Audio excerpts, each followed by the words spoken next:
La tía Nata, un cuento de Dmitri Mamin-Sibirjak. El jardinero Mosi adoptaba una expresión preocupada y enfadada cuando se ponía manos a la obra.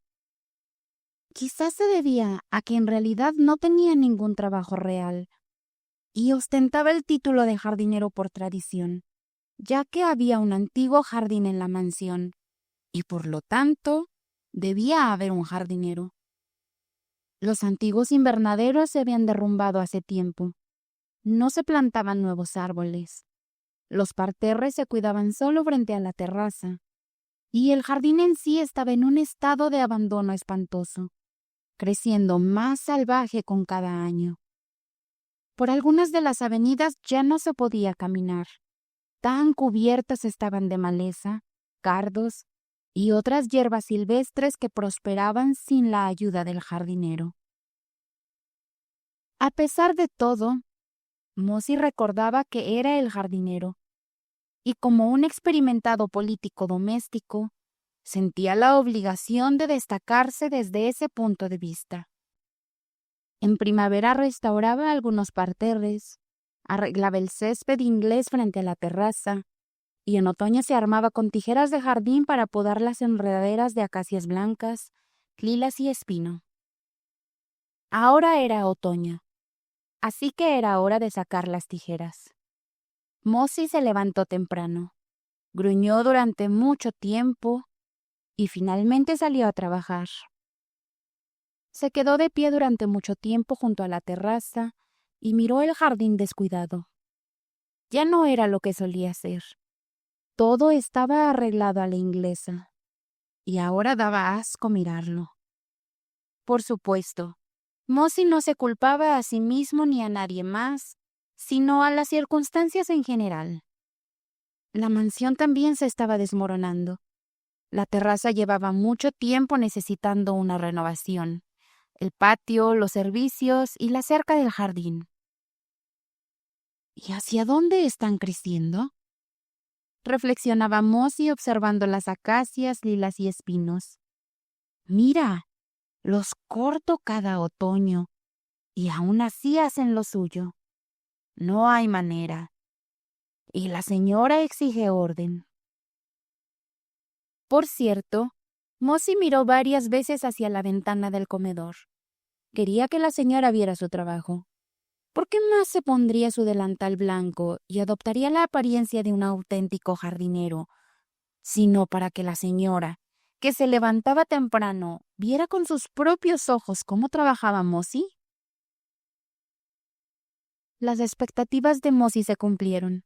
De hecho, pronto apareció la cabeza de la anciana con un pañuelo blanco en la ventana del comedor. Mosi se quitó su gorra, solo para mostrar su cabeza calva como una bola de brillar. El pañuelo blanco se agitó. Pronto la puerta de la terraza chirrió como solo lo hacen las puertas de los ancianos, y la señora misma apareció, seguida por la criada Arisha, llevando una silla de mimbre. La señora tenía más de 50 años, pero aún se mantenía enérgica. Su estatura le daba un aspecto majestuoso, y su rostro, aunque triste y severo, conservaba huellas de una belleza pasada. Mosi recordaba esa belleza noble de la joven, y cada vez que se encontraba con la señora, incluso ahora, se sentía como un simple peón de ajedrez. Ahora su bola de billar hizo una reverencia habitual y parpadeó expectante con sus astutos ojos viejos. «Bueno, Mosi, ¿vas a podar?», preguntó la señora con una voz fresca que no correspondía a su edad. Conservaba aún hermosas notas en ella. «Así es, señora. Mire hacia dónde están creciendo. Todos los otoños los recorto de esta manera y siguen creciendo». La señora miró con ojos tristes el jardín y se sentó solemnemente en su silla. Arisha, también anciana y arrugada, le puso una manta cálida sobre los hombros. La señora llevaba más de 40 años vistiendo de negro, y ahora se parecía a una sombra que se había elevado de un pasado lejano. Que tengas un buen día, Mossy. Mossy esperó un momento. Agitó pensativamente su bola de billar y sin apresurarse se dirigió hacia las acacias. Pronto sus tijeras comenzaron a hacer clic y los brotes jóvenes cayeron sobre el césped. La tía Nata observaba el trabajo y experimentaba una sensación vagamente inquietante. Esto le sucedía especialmente en otoño, cuando Mossy arreglaba el jardín. Es curioso cómo a veces las circunstancias insignificantes se entrelazan inseparablemente con los momentos más decisivos. Así fue aquí. Tía Nata incluso cerró los ojos, escuchando el sonido de las tijeras. Sus pensamientos se trasladaron a un pasado lejano, que estaba separado por un periodo crucial de 40 años. Sí, en ese entonces la gran finca estaba en su apogeo. El jardín estaba en perfecto orden. Incluso los árboles eran jóvenes. Y el jardinero Mossy aún agitaba sus rizos sedosos y rubios, causando admiración y un mudo éxtasis en la criada Arisha. ¡Ah! ¡Qué lejano estaba todo eso! Un día de otoño igual de fuerte, Mossy recortaba las acacias con tijeras, y de repente estalló una tormenta familiar que parecía hacer gemir y encogerse incluso a la mansión misma. Todo fue culpa de los 20 años de tía Nata y los ojos negros ardientes del vecino de la propiedad, el corneta retirado Pavel Dmitrich Plastunov. Desafortunadamente, los Plastunov eran pobres, y el corneta rechazó un rechazo decisivo y ofensivo cuando hizo su propuesta. Siguiendo la antigua costumbre, Pavel Dmitrich robó su destino de la finca familiar, y el único testigo de ese acto heroico fue el jardinero Mossy. El chico lo vio todo, y cubrió con un tímido silencio a la pareja feliz que escapaba. Tal vez porque la criada Arisha, que siempre estaba junto a la señora, estaba involucrada. Sí, el ciervo del patio no reveló nada. Pero con el té de la mañana las damas tuvieron suficiente, y excitadas por el calor, corrieron hacia la finca Plastunov, donde atraparon a los fugitivos listos para la corona. Y el sacerdote esperaba en la iglesia, como estaba acordado. Pero los parientes fuertes llevaron a la novia a casa, y todo salió mal. Tía Nata se quedó para siempre soltera, y Pavel Dmitrich desapareció y regresó a su patria solo después de la emancipación. Regresó como un caballero afectado por el olor perpetuo del vodka quemado. Ya han pasado 15 años desde que vivió en su nido nativo, siendo mantenido por su hermana mayor, quien heredó toda la propiedad. Poco después de regresar a la tierra sagrada, Pavel Dmitrich hizo una visita a tía Nata, pero esta última no lo recibió. Quizás fue mejor que se rompiera este matrimonio. Al menos eso pensaba tía Nata hoy. Sí, mejor, repitió en voz alta, como si intentara convencer a alguien.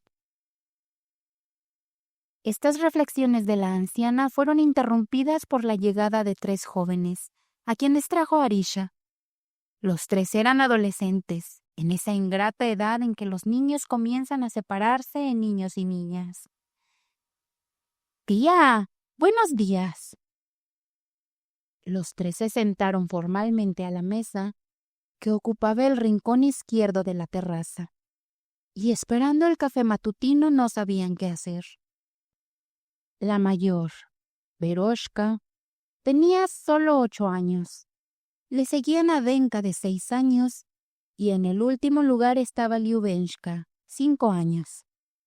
Toda esta descendencia aristocrática se refugiaba bajo el ala de la tía Nata, como las jóvenes enredaderas alrededor de un viejo árbol.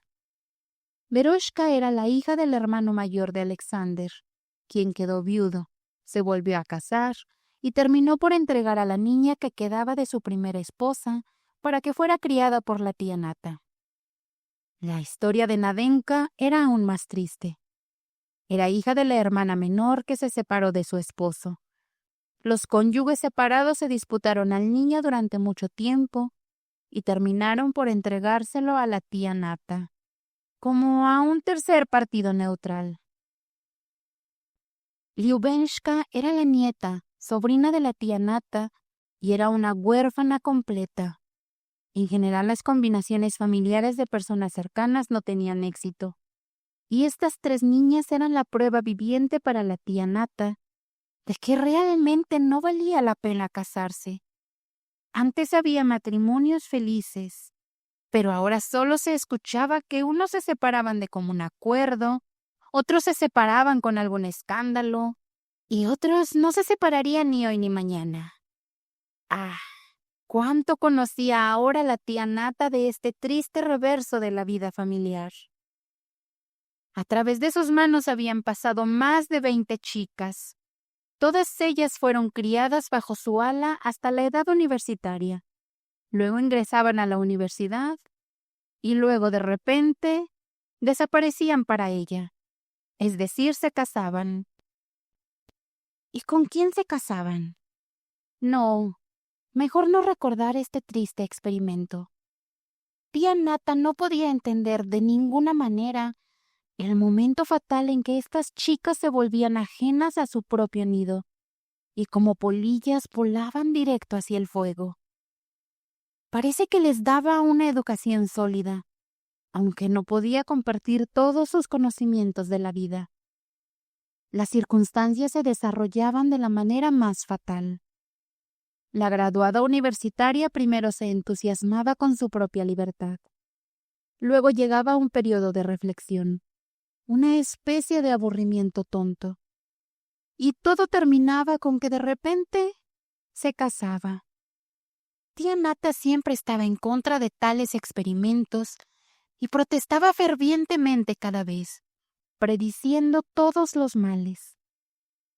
Desafortunadamente sus predicciones se cumplían constantemente, y las pobres graduadas volvían a ella después de unos años, muchos años después, para contarle cuán cruelmente se habían equivocado y cuán acertada era la querida tía Nata. Sí, las pobres chicas lloraban en su pecho, se rompían las manos en desesperación, y la tía Nata tenía que consolarlas, tranquilizarlas y enviarlas de nuevo a sus deberes. Extraño que una serie de tales casos no convenciera a la tía Nata de la incorregibilidad de la naturaleza humana. Y cada nuevo número que estaba en fila lo miraba con nueva esperanza. Tal vez esta resulte ser más sensata. Ahora le tocaba el turno a Soneshka. Ella acababa de graduarse de la universidad esta primavera y pasó todo el verano con la tía Nata. De todas las pupilas, la tía Nata se había encariñado más con ella, porque Soneshka era tan equilibrada, sensata y escuchaba con tanta atención los consejos de su querida tía.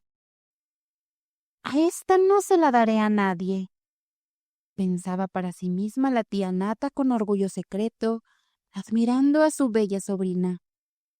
Sí, no se la daría a nadie. Y no había a quien dársela, porque a su alrededor solo quedaban mansiones nobles en ruinas, en las que vivían los últimos representantes de linajes nobles extinguidos, o esas personas desconocidas que como buitres se instalaron en nidos ajenos. La tía Nata no mantenía relaciones ni con unos ni con otros, orgullosa de las antiguas tradiciones aristocráticas. Sí, no había hombres alrededor, y Soneshka era sensata, tan sensata que a la tía Nata comenzaba a parecerle, como decían en los buenos tiempos, que le faltaba corazón. Así que Mosi cortaba álamos, Las tres muchachas disfrutaban su café matutino con apetito, sin sospechar la ominosa suerte que les esperaba, y la tía Nata se sentaba pensativa sumida en su pasado. Ahí estaba ella, al igual que Mosi, recortando persistentemente los jóvenes brotes, atando pequeños árboles a palitos para que crecieran rectos, corrigiendo pequeñas imperfecciones de la naturaleza humana, mientras las malas hierbas y las ortigas crecían en sus avenidas de la vida. En resumen, tenían mucho en común. ¿Y dónde está Soneshka?, preguntó finalmente la tía Nata, calculando el tiempo por la taza de café enfriándose. Todavía está descansando, informó respetuosamente Arisha. ¿Para qué apurarse? Es asunto de chicas. Que descansen. Sí. ¿Por qué despertar a Soneshka realmente? Que duerma tranquila. ¿Quién sabe qué le espera en el futuro? Y ahora, al menos descansará después de sus estudios en la universidad. En ese momento, Mosi emitió un sonido indefinido. Se inclinó, recogió algo, se sorprendió nuevamente y sin apresurarse se dirigió a la terraza. ¿Y cómo llegó esto aquí?, murmuraba en voz alta, entregando a la señora un pañuelo de seda. Nosotros no tenemos pañuelos como estos, señora. La tía Nata se preocupó terriblemente. El pañuelo, sin duda, era masculino y además con algunas manchas. Inesperadamente, la tía Nata preguntó a Arisha: ¿Estás segura de que la señorita está durmiendo? Sí, la puerta está cerrada con llave. Ve, mira, sí, rápido. A la anciana la invadió una preocupación secreta. Era uno de esos presentimientos pesados que desafortunadamente se cumplen. Y aquí los pasos apresurados de Arisha, la anciana corrió hacia la terraza y con una voz culpable anunció: ¿No está Sofía Grigorievna? La puerta estaba solo cerrada, no con llave. La escena presentaba un cuadro tan animado. En el centro estaba la tía Nata, sosteniendo el pañuelo en sus manos como una bandera que convocaba a alguna hazaña extraordinaria. Arisha permanecía en la puerta y Mosi estaba de pie frente a la terraza sin sombrero. Las tres caritas infantiles, con atención concentrada, observaban todo lo que sucedía y aparentemente no entendían nada. «Mosi, a los caballos», dijo finalmente la tía Nata, haciendo un gesto enérgico, un gesto heredado de generación en generación. Mosi y Arisha suspiraron aliviados. En situaciones críticas, los auténticos señores siempre iban a algún lugar. Y siempre era precisamente con este acto que se resolvían las situaciones difíciles. Ocurrió ese silencioso acuerdo que solo existe entre personas muy cercanas. Mosi asumió una expresión especialmente seria y se dirigió de inmediato a cumplir con la orden. Ni siquiera se le ocurrió la parte trágico-cómica de la operación que tenía por delante. No había cochero. El viejo caballo no estaba herrado desde hace mucho y el viejo carruaje no se usaba desde el año pasado. Todo esto eran trivialidades, porque se enfrentaban a una tarea insoluble. El anciano estaba lleno de la conciencia de la importancia de la tarea encomendada. Se sorprendió a sí mismo cuando, después de una hora aproximadamente, se presentó en el porche principal que solo se abría en ocasiones solemnes. La tía Nata, con solemnidad familiar, se acomodó en el anticuado carruaje y dio la orden de partir. No se necesitaban palabras, porque tanto Mosi como Arisha sabían perfectamente a dónde podía ir la señorita. Veroshka, Lyubenshka y Nadenka veían desde la ventana de su habitación cómo el carruaje familiar salía majestuosamente sobre muelles redondos más allá de la finca y giraba a la izquierda. Las niñas, reunidas por Arisha en una habitación, tenían la puerta cerrada con llave. Arisha ahora parecía una gallina, lista para defender a sus polluelos de un halcón que aparecía en el cielo. Las niñas no entendían lo que estaba pasando. ¿A dónde se había ido la tía Nata? ¿Por qué las encerraron en la habitación? Vagamente experimentaban el estado de ánimo de los adultos. Y el antiguo carruaje avanzaba hacia el pueblo, causando asombro general. Mosi, como siempre, no preguntó a dónde iba, y giró a la derecha desde el pueblo, hacia el camino abandonado. A 2 verstas de distancia había pasado el ferrocarril y el camino quedaba fuera de servicio. A ambos lados del camino se extendían campos flacos de campesinos. Luego apareció un bosquecillo escuálido que creció en los bancos arcillosos de un arroyo delgado llamado Muchaska. Una vez hubo un verdadero bosque aquí, precisamente cuando Pavel Dmitrich llevó a la tía Nata en un carruaje cazador. La anciana no reconoció el área y preguntó: «Mosi, ¿a dónde me llevas?» «No se preocupe, señora. Todo estará bien. Es cierto, antes había un bosque y ahora solo quedan espinas». Tenían que recorrer unas 20 verstas, y la tía Nata tenía suficiente tiempo a su disposición para reconsiderar toda su vida. Hay días que son momentos decisivos. En el alma de la tía Nata se manifestaron devastaciones enormes, al igual que a los lados del camino por el que ahora iba. Y ella solo vio estas devastaciones ahora. Sí, aquí había un bosque verde y floreciente. Cantaban los pájaros, pero del bosque solo quedaban tocones. Las flores se habían marchitado, los pájaros se habían ido. Ahora podía mirarse desde fuera, como todas las personas que han vivido mucho, aplastadas por la experiencia de la vida. El incidente de hoy fue la gota que colmó la paciencia en esta experiencia. Y la tía Nata sentía que era tan vieja, que algo extraño estaba sucediendo a su alrededor. Algo que no entendía y no podía comprender de ninguna manera. Es cierto que le invadió un impulso conocido, el deseo de salvar a un alma inexperta, de sacarla del torbellino inminente de desgracias. Pero este impulso ya estaba siendo frenado por algo, aunque aún era vago e indefinido.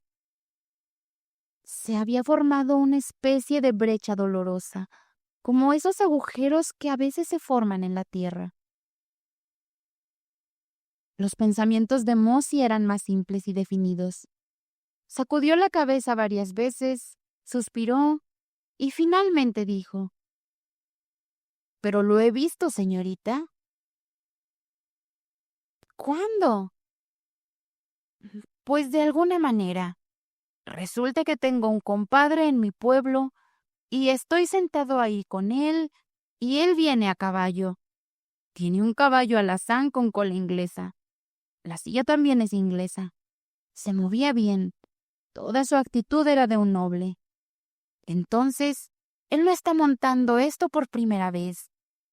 Y nuestra señorita en esos momentos paseaba por el jardín con un libro». «¿Qué tonterías estás diciendo?» La tía Nata quería decir algo más, pero recordó a tiempo lo que sucedió hace 40 años y se quedó callada. Mosi sacudió la cabeza nuevamente, como si estuviera ahuyentando una mosca molesta.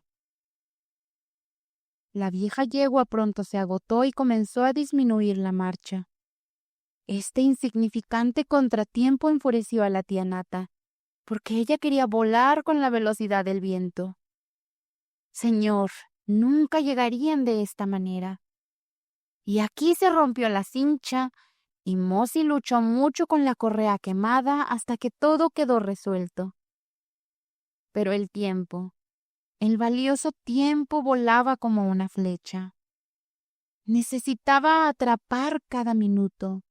Y aquí una yegua fea no quería ir. Una correa fea se rompía. La tía Nata sentía cómo las lágrimas impotentes de una mujer hervían en ella. Mosy, por el amor de Dios, más rápido. Mosy tiraba de las riendas, azotaba con el látigo al viejo rocín, gritaba palabras sin sentido. Y el resultado de estos heroicos esfuerzos fue que el carruaje solo cubría unos pocos metros.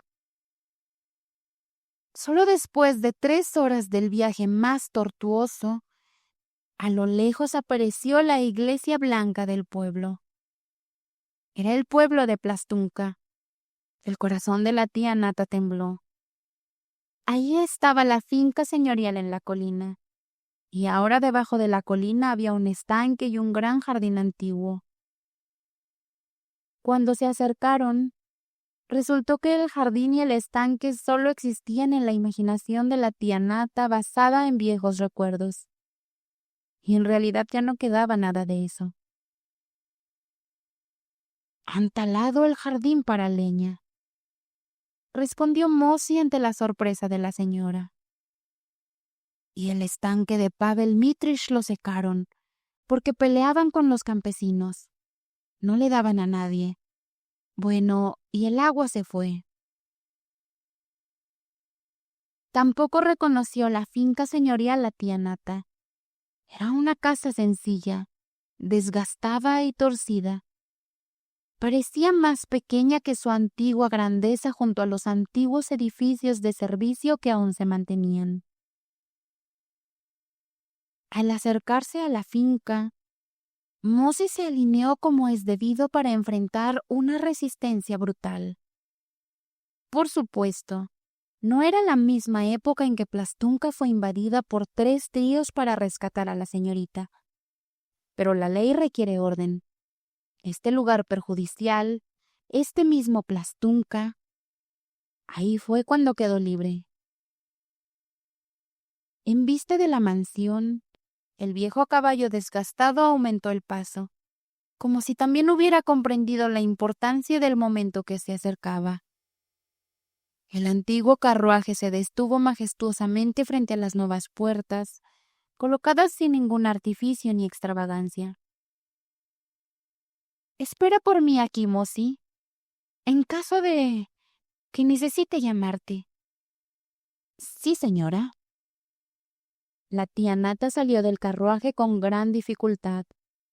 Por alguna razón, pensaba que las puertas debían estar cerradas, pero en realidad estaban abiertas. No había nadie en el patio. Así que ella entró sin obstáculos en el nuevo pórtico y se encontró en el vestíbulo.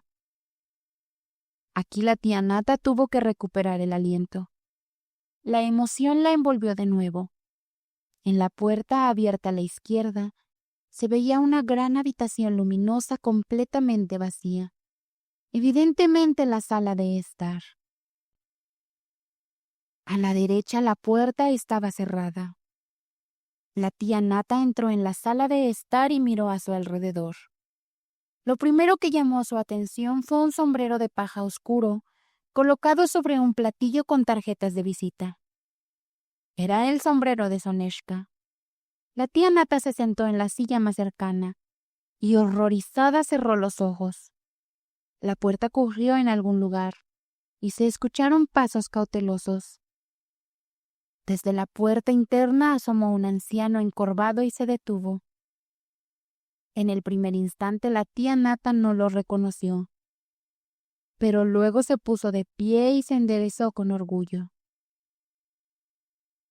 «Señor». El anciano dio un paso adelante y levantó la mano pidiendo silencio.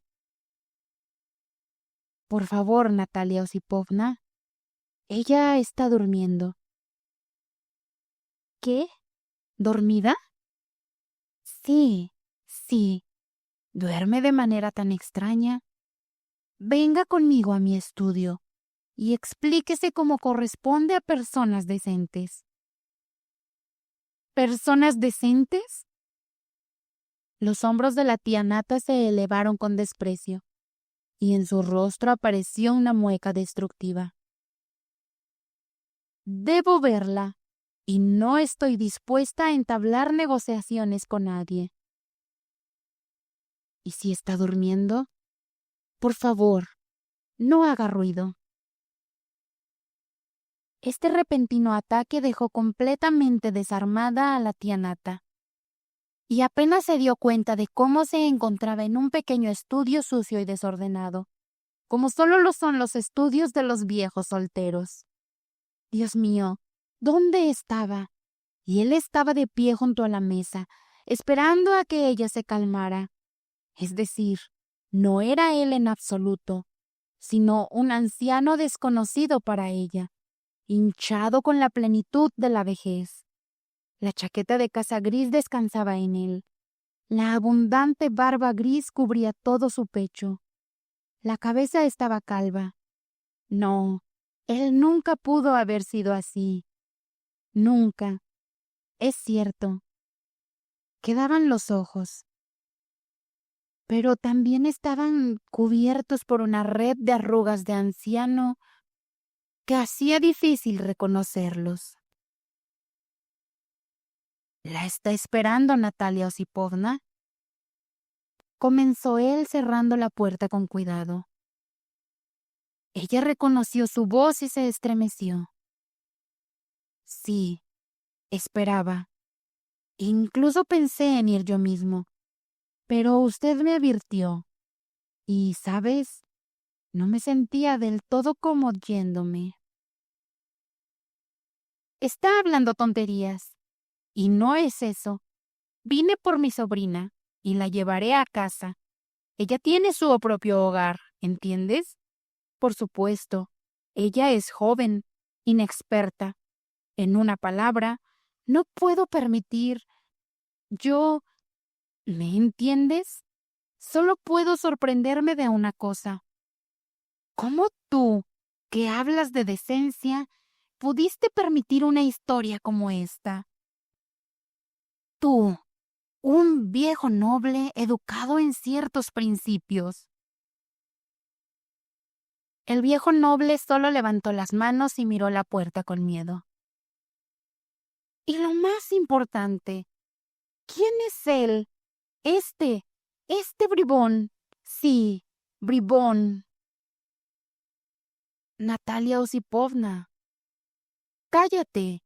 Sé más de lo que piensas. Él es el hijo de la vergüenza, el resultado de tu vida licenciosa. Una persona que ni siquiera tiene nombre. Su cabeza gris se inclinó tristemente. Y él se atrevió a profanar lo más sagrado. El robo antes de tal acto no es nada. ¿Me entiendes? Este bribón ni siquiera... Permíteme, Natalia Osipovna. Misha es mi hijo. Ella lo miró y se rió amargamente. ¿Hijo? Sí, tenía derecho a reírse. ¿Hijo? Claramente. El anciano se había vuelto loco y ella estaba hablando con un loco. Hijo. Permíteme. Después de todo, esto es la más cruel ironía hacia ella. Él solía pertenecerle de por vida. Por lo tanto, esto finalmente es divertido. Pero nos hemos apartado del tema, mi querido señor. Hay ciertas tradiciones. Hay algo que no muere incluso después del colapso de la forma misma. Y crecí precisamente en esas tradiciones. Y no puedo permitir. Estaba eligiendo palabras para expresar su pensamiento, mientras él se alejaba hacia la ventana para ocultar una lágrima no invitada. Ella era despiadada y tocaba la fibra más sensible. Y al mismo tiempo, Qué cruelmente acertada era. En ese momento la puerta se abrió y entró Soneshka. Ella lo miró rápidamente y se lanzó hacia Nata con un solo movimiento. Tía, querida, adorada tía. La tía Nata la apartó solemnemente con una mano.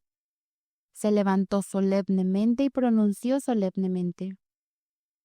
Aquí no es lugar para discutir esto, querida. Parece que olvidaste que tu tía tiene su propia casa, que también es la tuya. Hablaremos en casa. Tía querida, solo un minuto, el minuto más pequeño. Nunca antes había sido tan hermosa como en este momento. Incluso en su rostro joven se reflejaba la ansiedad. Soneshka nunca fue una belleza llamativa, pero tenía sangre en ella, en cada movimiento, en cada mirada. Pavel Dmitrich la miró en silencio y salió del despacho.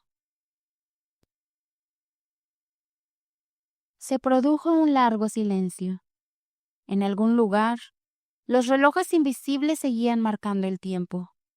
A través de la ventana, el día gris de otoño derramaba su triste luz. Las dos mujeres se reponían. Sobre sus cabezas, las sombras de los abuelos y abuelas, invisibles pero presentes, revoloteaban como aves esperando la respuesta a una pregunta sobre el honor de la familia.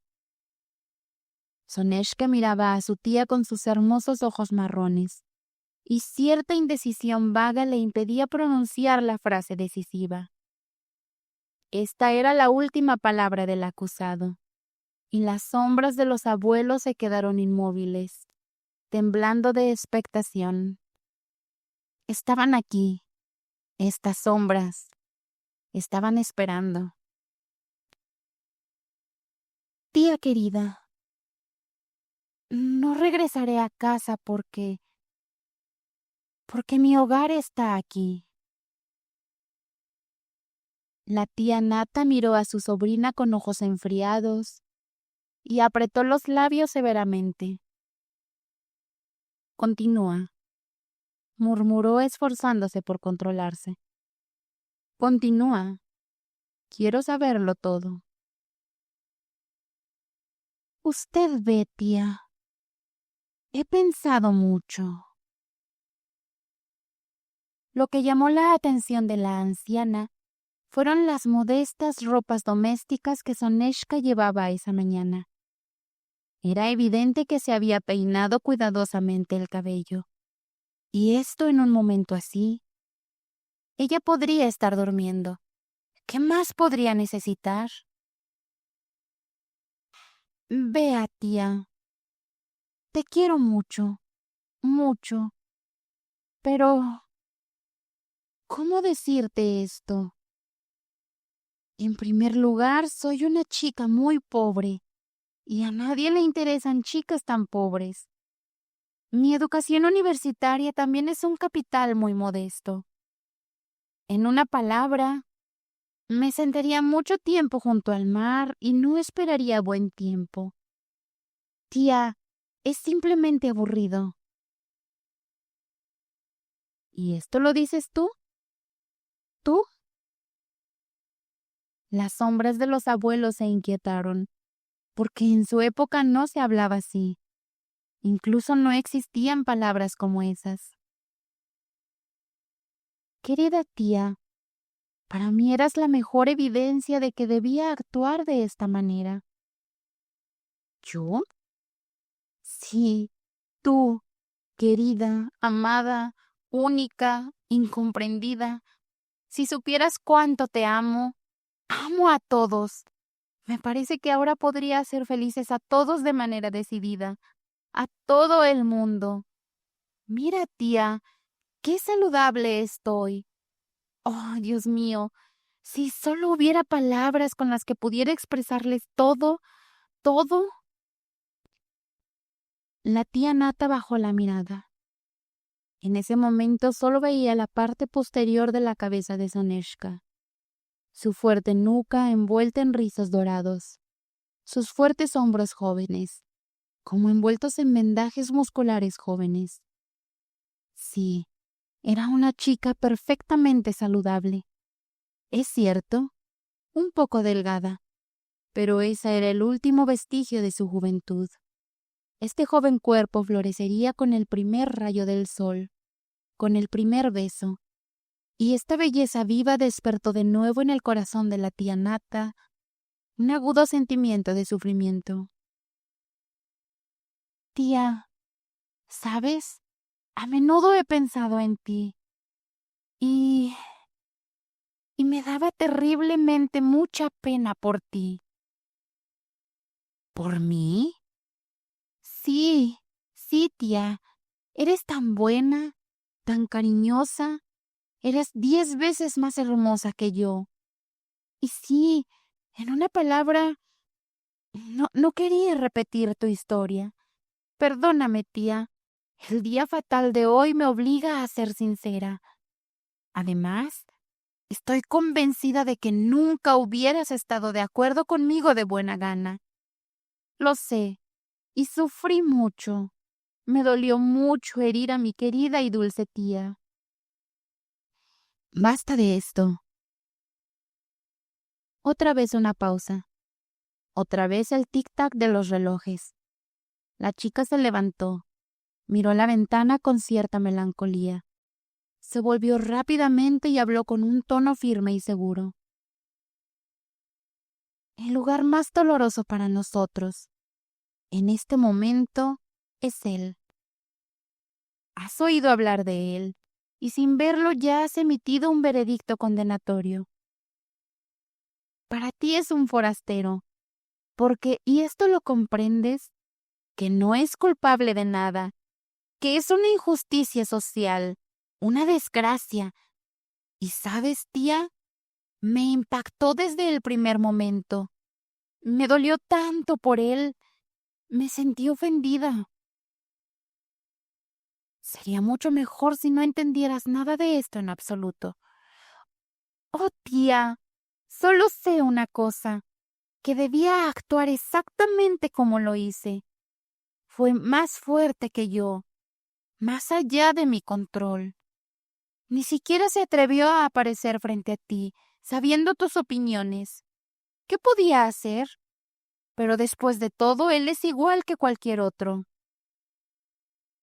Así que no lo amas, si para ti él es solo como todos los demás. Soneshka se quedó pensativa y frunció el ceño. ¿Lo amo? Repitió la pregunta. Me temo decir exactamente esa gran palabra. Creo que podré decirlo después, cuando haya pruebas. La tía Nata se levantó rápidamente y apartó a la joven de sí misma.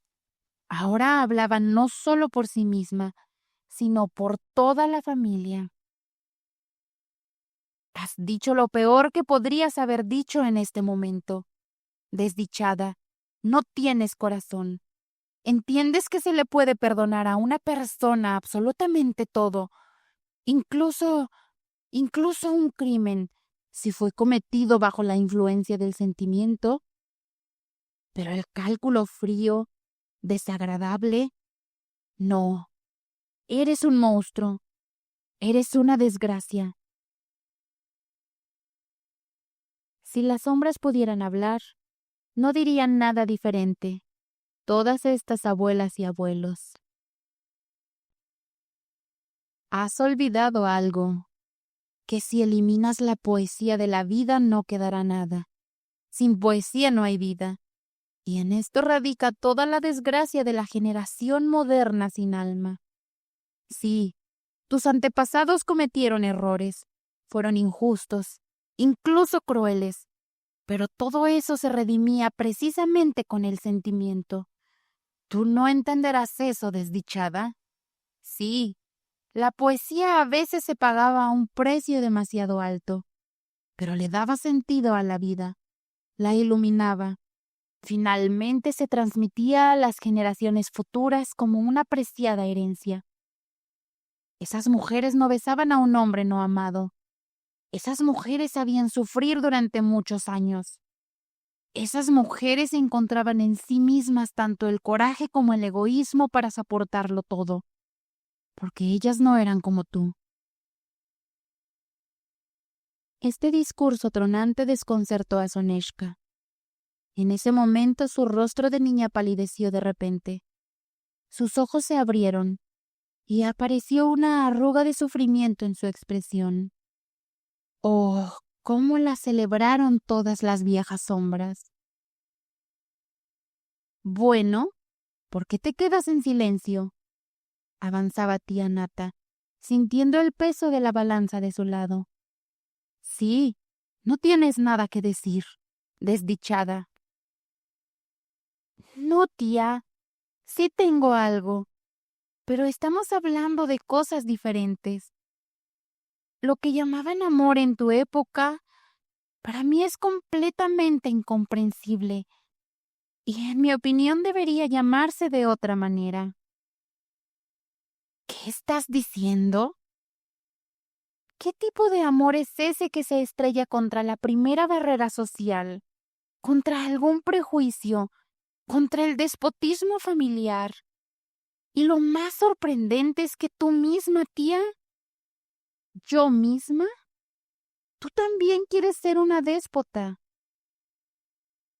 Como prueba final del despotismo de tía Nata, Soneshka se arrojó sobre su cuello y se llenó de lágrimas. Mi querida niña, te han engañado, murmuró la conmovida anciana besando la querida cabecita. Te han engañado, pequeña, pero tienes una tía que... La escena fue interrumpida por la aparición de un joven en la puerta. La anciana instintivamente apretó más fuerte a la joven contra ella, como si el recién llegado intentara arrebatarla de sus brazos. Y con voz calculadamente fuerte dijo: Sí, tienes una tía que no... Tía Nata miró al joven, y sus manos se aflojaron como si alguien la hubiera aturdido. Parecía indefensa, sin poder recordar qué debía hacer o decir. Solo se calmó cuando Pavel Dmitrich apareció con un vaso de agua. Tía Nata volvió al presente, al que hablaba esa vieja cara, esa barba gris y el aspecto general de vejez. «Que él no entre aquí», susurró tía Nata atrayendo a Soneshka hacia ella. «Me da miedo. Luego hablaré con él yo misma. Sí, debes saber que tienes una tía que...» La anciana bebió un vaso de agua y se calmó un poco. Hubo un silencio en la habitación. «Solo no entiendo una cosa», comenzó a hablar con voz caída. «No entiendo por qué tienes que huir, Soneshka. Es vergonzoso. Es horrible. Me has matado, Soneshka». «Pero tía querida, amada, al final eres una déspota. Sé tus opiniones, tu carácter. En definitiva, es más poético, tía». Mosi llevaba una hora sentado en el pescante y miraba las ventanas. Esperaba una señal. Sí, la señora los pondría en marcha. Mirad cómo se ha levantado su sangre. Como una buena osa, ahora se pondrá en dos patas. Pero el tiempo pasaba y la señal aún no llegaba. El caballo dormía bajando la cabeza. Luego él mismo se quedó dormido. Lo despertó la voz de alguien joven. «Oye, viejo, despierta. Entra al patio. Necesitas alimentar al caballo». Mirando al joven, Mosi entendió todo. Su bola de billar se movió como si no estuviera en su lugar. Ah, la debilidad. ¿Habríamos actuado así en los viejos tiempos? Ah, señora, señora.